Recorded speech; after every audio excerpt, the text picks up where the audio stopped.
So, good morning mga ka-hunter. At lumabas po tayo ngayon. Ito ay 7:20 AM na mga ka-hunter.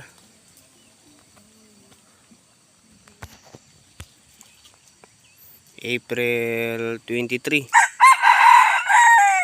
So, ayan ka-hunter. Ito yung bagong training natin mga ka-hunter na pangati. Unang labas niya dito sa bundok.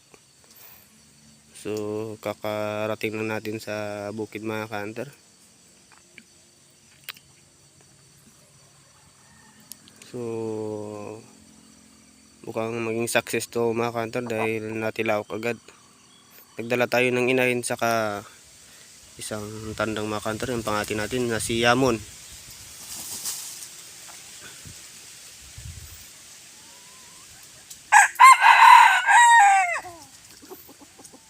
Ayan ka-hunter, nakakuha niya ng dalawa.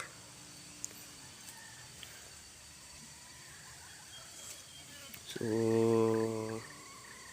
pang-apat, bali 3 araw na hindi tayo nakalabas mga ka-hunter.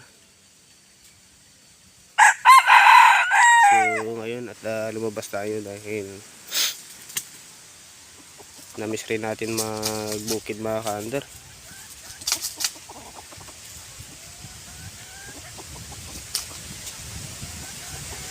So, ngayon manginahangin yung panahon mga ka-hunter.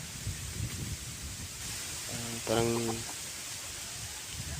may low pressure ata yung panahon ngayon. Pero mainit yan ka-hunter, oh. Makulimlim. So, ito lang ka-hunter.